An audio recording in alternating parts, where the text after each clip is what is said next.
Hello, Dr. D. Hey Keith, how's it going, buddy? Going good, my friend. How are you today? I'm all right, man. I'm all right. Just trying to get myself pretty enough for the camera. You are pretty. Epic fail. So how was your day so far? Not bad, man. Not bad. Just grinding away as always.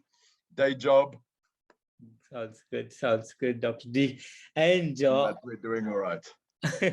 amazing, amazing. So, Dr. D, on 13th of May, you released your first single from the upcoming album, Lifting the Veil. So, can you tell me a bit about the songwriting and the making of this first single? Well, let me give you the short story long, right? So, Lifting the Veil started in the very last week of 2021. I hadn't seen the guys for a while. I told Phil to come over. Phil is our bass player, backing vocalist, and he does our visuals. And I told Phil to come over because I wanted to write a song with him. The last time him and I wrote a song together was probably 3 years ago. So he came over. The studio is here in my place. And we spent like the morning slapping some riffs together. We did a bit of arrangement. And by that late afternoon, the song was done, New Year's Eve. So it was really a sort of a spontaneous thing that happened in terms of riffing, arrangement. Then the next couple of days, Alec, our guitarist, did the guitars for it. And when I got it back from him, I wrote the lyrics, did the vocals, and did all the industrial parts. So it was really one of those songs that just came together very quickly. When it was done, we pretty much made no changes to it. There were no tweaks. There was a lot of design behind it. We went for 200 BPM on purpose. Our fastest song to date was Black Friday Bedlam, which was 190. So I told Phil when we wrote it, we have to go 200. So it was sort of a joke that worked out all right, I just kept pushing the metronome up and saying, okay, let's try it at 200. Let's try it at 210. That's too fast. So the next one should be 210, right? And I mean the speed is just funny. We're all like, or Phil and I are like huge Slayer fans, And if you listen to Rain and Blood, especially, I think the average BPM for Rain and Blood was like 210 or something. So It was just nice to get some speed out there. What's really cool about the track, I think, is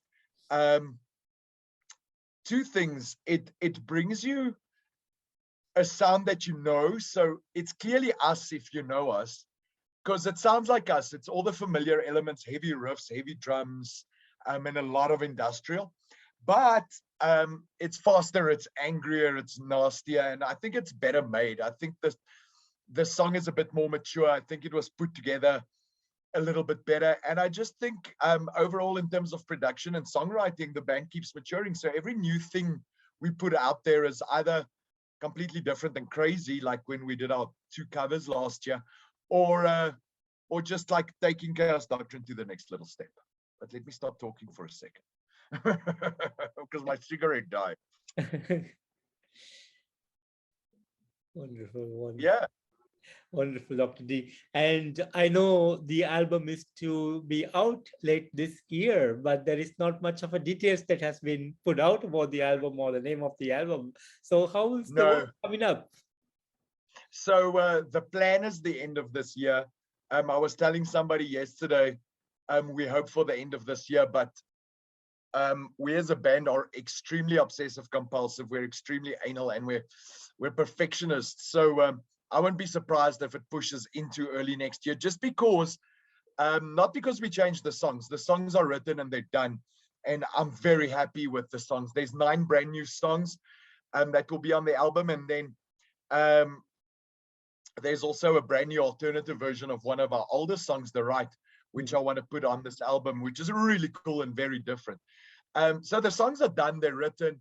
They're sort of 99% recorded, but where we spend time is production. So every time we do a new song, we try new things, we learn new things, EQ, compression, FX, sends, and all kinds of stuff like that Alec is really good at, and he just keeps getting better. So what happens to us is we think a song is done, and then 4 songs later we've learned like 10 new things.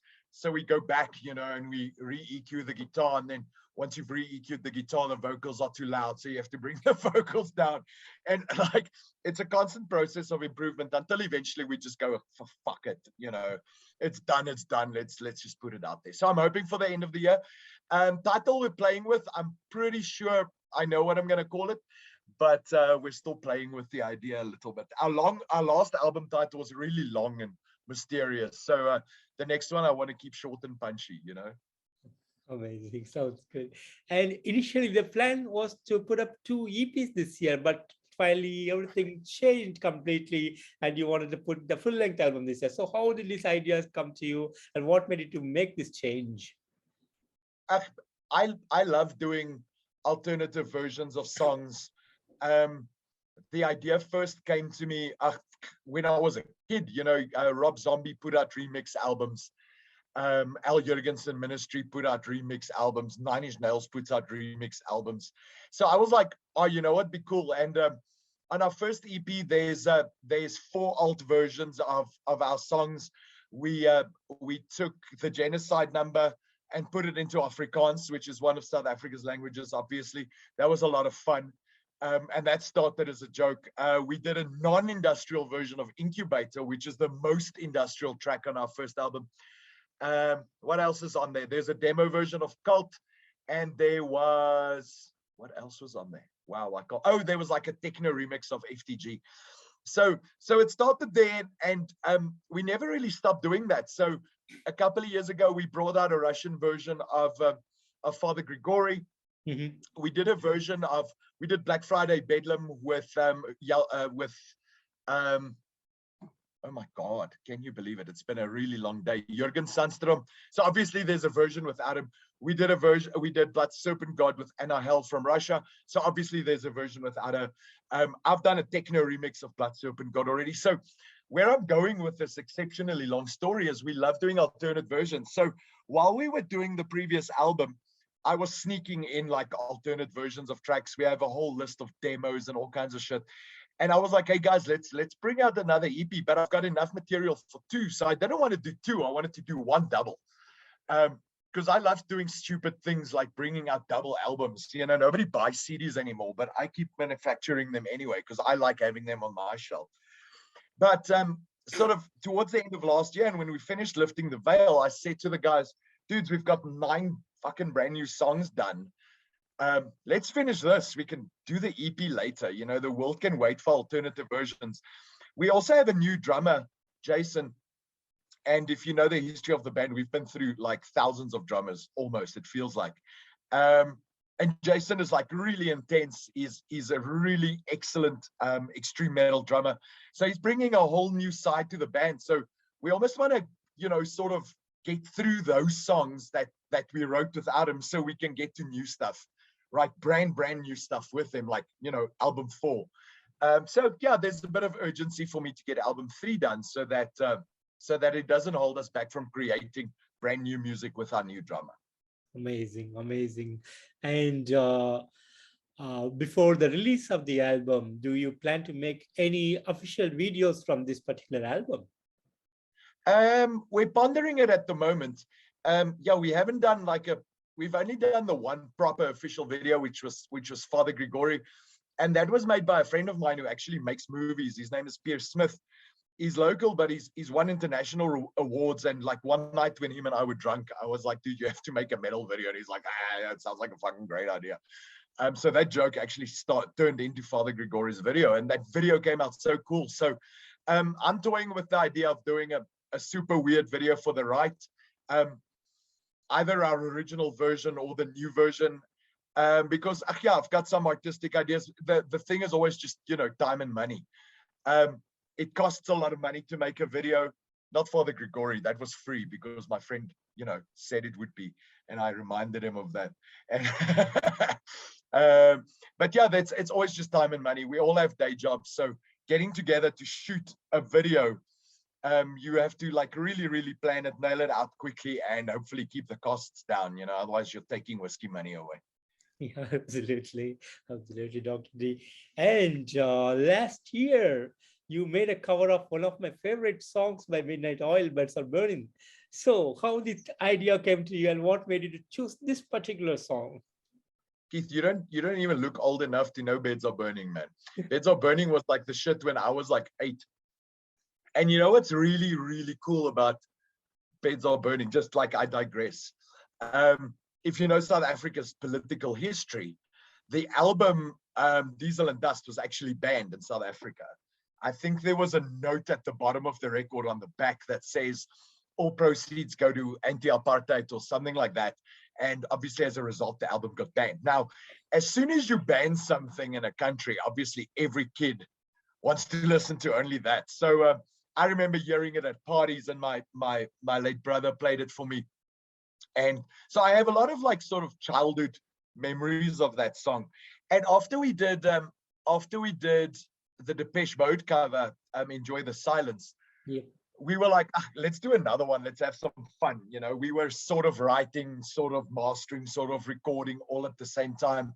And we didn't have a drummer with us at that stage. So we were like, let's have some fun. And I think that was Alec's idea as well. The Depeche Mode was his idea, and he said he wants to do Midnight Oil. And I was like, oh, what the hell? Why not? You know.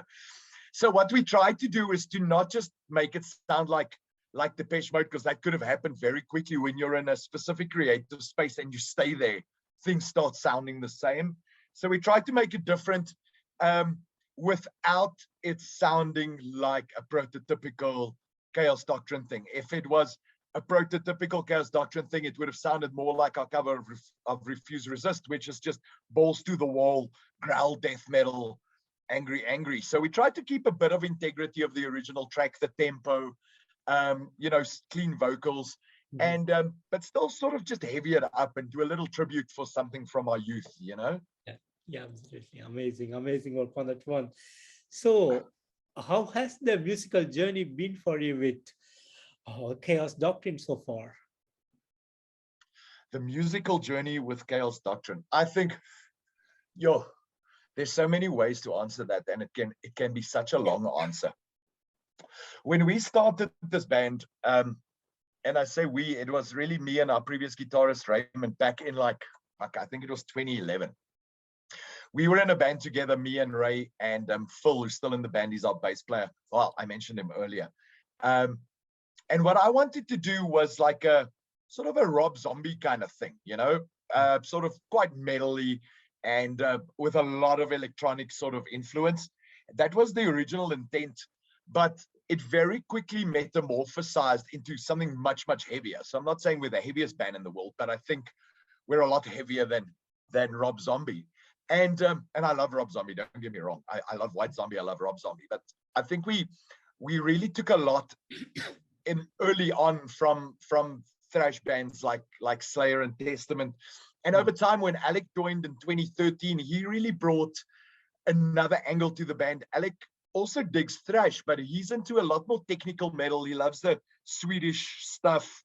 And with that, I mean bands like Meshuggah and other bands like Persephone and Gojira, etc. So he's into a lot more technical stuff than what I was used to. And it just brought the progression for the band and a maturity to the band and a diversity to the band. So as we go on, we started very old school songs like The Genocide Number and, you know, Dia de los Muertos, which was quite simple riffs, quite predictable, but really nice songs. I still love them. But as we went on, we started creating a lot more complex tracks with a lot more sort of flavor and diversity to it. Now, to me, that's a lot of fun. It helps us grow as individual musicians. It helps us stay fresh in our creativity, so it doesn't feel like we're just keeping on rewriting the song. So really, when we create, it's really a rule of anything and everything goes. As long as all of us like it, we're happy. So, you know, if somebody wants to try something completely different, we go. An example, Alec gave us a song at the end of last year. It's called Martyr. It's going to be on the next album. And it is like way different, hectic orchestral arrangements, but not in a Dimmu Borgir sense, more in a sort of a ballad sense. So when I listened to it, I was like, well, you know, I can't just go growl on this thing. So we laid down like multiple clean vocal tracks, and we're thinking about collaborating with some other singers to sort of give it a bit of flavor, because we can, you know, and we want to try something else. So it's slow and ballady, but it's still quite distinctively us. And we dig it, you know, everybody digs it, we dig it. It's very simple. So we don't want to get labeled as, or not labeled, I don't care about labels. We don't want to create every song must sound like Father Gregory or like Black Friday or like at Serpent God or whatever. We like to do diversity. And I think for me personally, you'll hear that if you listen to any of our stuff. I like varying my vocals. I like doing a bit of clean, a bit of heavy, a bit of growl, a bit of sort of, you know, Slayer-esque screams. And I think the same goes for all the guys. We like to shake it up a little bit and keep it interesting, you know. It also, I guess, makes us a bit more diverse, and it opens up the fan base a little bit. So somebody might like one song or two songs we've done and really not like anything else we've done, you know. It's very possible. Yeah, true. And do you plan to be on tour before the release of the album? Well, touring is really hard for multiple reasons. Firstly, we're in South Africa, so going outside of the border is quite tricky. Secondly, we all have day jobs, you know, so it's just sort of hard to get away and just focus on music. So obviously we'll play a couple of shows, we'll do a cool album launch. Touring, we'll see. We're hoping to sort of get out of Johannesburg early next year. Hoping to get into Cape Town and maybe one or two other spots. South Africa is quite big, but the metal scene is not as big in some provinces than it is in Joburg and Cape Town. So those are sort of the two metropoles. Also, after COVID, a lot of our venues sort of died a painful death. So getting into a town is one thing, but playing a show in a venue is something completely different, you know? Sure, gotcha. Sounds good. And any big moments that you want to share with me today? Big moments. Yep. Like, give me an example. I think biggest moment for me recently was just finding Jason, our new drummer. I mean, he was sort of right under our nose. He plays in a very well-known South African rock band, sort of Southern blues rock. And what actually happened was my girlfriend started working with his girlfriend, and she was like, yeah, so this new girl at work, her boyfriend is in Jasper Dan, which is the rock band, and he was a metal band, and he's, you know, so I was like, fuck, that sounds cool. We should ask him if he wants to play for us, you know, if he's keen on playing metal. At the same time, he was looking for a metal band. He found out about us. So we sort of, you know, it was like a dual connection serendipity thing where we got together from both sides. And he's sort of our age group. He listens to everything we listen to. He drinks the same shit we drink, which is whiskey from America. And it's just really, really cool. So he brings a really angry edge to the band. He brings a lot of new influence and energy in the band because, yeah, it's just nice to have a new muso in the band that gets what we want to do. You know what I mean? So I think for the band, that's really some of the coolest stuff. One really big moment. And the other is just, you know, continuous sort of little bit up on all of the tracks that we're doing. So I'm very excited about everything on the new album. There's no throwaway tracks. Everything is different. Everything is new. And yeah, we just love working on it. So every weekend we chug away at it a little bit, and then we jam a little bit, and then we drink a little bit, you know? Wonderful, wonderful. And yeah, do you plan to make any single release before the release of the album in the upcoming months? Oh yeah, definitely. There will definitely be more singles. Sort of the hardest thing is deciding which, you know, like I said, we're thinking, or we're busy doing a new version of The Right. We might think about throwing that out there. If you haven't heard The Right, it is a very sort of southern bluesy, sludgy kind of, I like to call it a bastard child between Clutch and Ministry. You know, it's very different. Sounds like Black Sabbath. It's all about selling your soul to the devil at the crossroads, and then at the end it just goes really angry industrial metal. It is death metal fucking to the max. It's really nasty. So we're thinking about putting out that as our new single. But there's so many cool tracks on the new album that yeah, we're still sort of flipping a coin on which ones we want to throw out there, because there's a bit of everything. There's more thrash, fast like really fast and nasty stuff, more sort of really hectic industrial stuff. There's very slow melodic stuff. There's tracks that are like, let's say, industrial first, metal second. So yeah, we're definitely singles. Which ones we'll see down the line. Sounds good. Depends who wins in the argument. Good. And on talking about the songwriting process, so do you guys have certain topics that you want to cover for Chaos Doctrine, or you just write whatever you feel to do on the songwriting part? You mean sort of lyrically? Lyrically, yes, absolutely. Yes. So I've been writing lyrics since I was like 14 years old, and when I read the stuff I wrote when I was 14 years old, I'm like thoroughly embarrassed, because it's shit. But through the years, I've sort of, I don't want to say become quite good at it, but become sort of used to it, and finding themes and sort of feeling songs for what that song needs to be all about. So I've been in bands, like since I was 16 years old. So I usually write most of the lyrics. Every now and then the guys help me out, like Blood Serpent God, Phil and I wrote together. Christchurch Horizon, I based on lyrics that Alec wrote, so I sort of molded his stuff into something I wanted to say.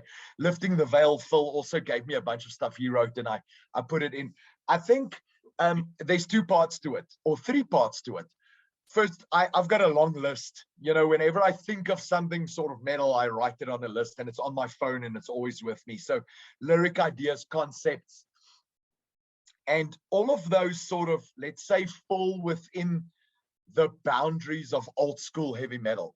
What I mean with old school heavy metal is, I always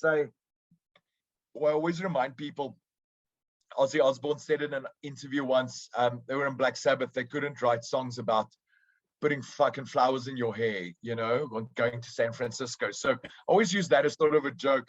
But what I'm trying to say is, like, a lot of the new bands or core or whatever, they write about all kinds of things like girls and your mom. For me, heavy metal in general and extreme metal still needs to have a powerful, dark, sort of, I don't want to say evil, but at least sort of hate-related edge to it. So, like the Slayer school of lyrics, you've got war, you've got serial killers, and you've got Satan. Those are your options. So I joke, but those are kind of the wide genres we like to play in. So when we write a song, when we listen to a song, I sort of get a feel for what it makes me feel like. And then that starts like getting translated into a concept, which becomes a song title, which becomes lyrics, So if you go through all our songs, it's mostly those kind of genres. And every now and then I like to do sort of historical biography. Like Father Gregory is well researched. I based that like on Rasputin's life. We've got a new song coming out on our 3rd album called The Destroyer, which is very much based on Shiva and the concept of Shiva and nuclear warfare sort of mushed into each other. So, and the right is based on the Robert Johnson story and actual voodoo, so when you go read my lyrics, there's sort of phrases like between two worlds is where I fell, and if you sort of read the voodoo religion or myth, that's the kind of stuff that you find there. So sometimes I research hectically and I turn that into lyrics, but I think most often I just sit down and pen it, based on concept. Like My Demise on the 1st album is all about going nuts and becoming like hectic, serial murdering everybody. Black Friday Bedlam is sort of a tongue-in-cheek drive-by shooting song. Blood Serpent God also was quite researched. It's based on your South American Mayan Aztec Inca gods and the myth around the serpent, etc. So yeah, but it's always metal, no matter what the fuck I write, it's metal. So I'm old school like that. Maybe I'm just old, but old school most certainly. Old school is the best. Old school is cool. And talking about the music again, so how has the reach for the band outside of South Africa? Well, it's funny. We always, whenever we bring out a new track, we sort of get a sense for what the world is doing. and what the world is thinking. We first and foremost, our style is dictated by us and by what we like.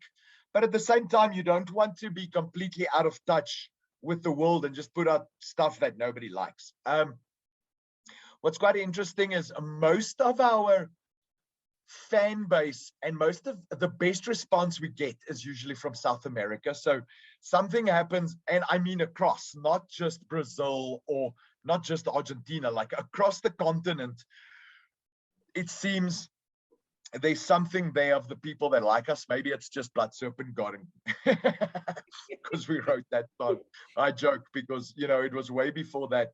But every now and then, you know, there's pretty good hits in Britain. There's pretty good hits in Europe. The States sort of dispersed. You know, I won't say the whole States because the States is huge, but, you know, pretty good hits there. So I guess if I had to plan a tour based on what I know right now, I would go to South America, because it seems that's where people get our music the best, you know? Sounds good. Sounds good. Dr. D. And finally, what would be the message that you want to give to the fans and to the people who are new to Chaos Doctrine? I think people that are new, if you haven't listened to our stuff, check it out. I always say there's something for everyone, and I caveat that with something for everyone who's into extreme metal. And when I say extreme metal, I don't mean just, you know, black metal. I mean anything from Slayer onwards. Yeah, so give it a shot, check it out. We like to blend a lot of stuff. We like to blend old school. We like to put in thrash. We like to put in death metal. We like to bring in industrial. So if that sounds like your cup of tea, go check it out. I think for our fans, especially people who's been around for a while, firstly, thank you, always thank you, because, you know, without fans, there really is no point of putting music out. We might as well then just write songs and have fun with it for ourselves. Thanks for always supporting and for the great responses. And also, you know, watch this space. I think people will be pleasantly surprised by what is coming next. I think Lifting the Veil is just a taste. This mix of Lifting the Veil is just a taste. And I say this mix because it won't be the final album mix. It will get, you know, edited another 17 times before it sees the album. But wait, there's some really, really good stuff coming. Amazing, amazing. And Dr. D, I want to thank you so much for giving me today this opportunity to have this great interview with you, to talk about Chaos Doctrine, about the upcoming album, and much more. It's a real pleasure to meet you and talk to you today, and hoping to see a lot of more music from you guys. And I wish you and the entire band all success in the coming days. Awesome, Keith. Thank you so much for your time. And there will definitely be more music. I always joke, and I say when Alec turns 50, we're gonna change. We're gonna start playing Pink Floyd inspired blues death metal, because, you know, because we'll be too old for extreme metal. But I joke, but there will definitely be a lot more music coming from us. We're not going anywhere. That sounds amazing, Dr. D.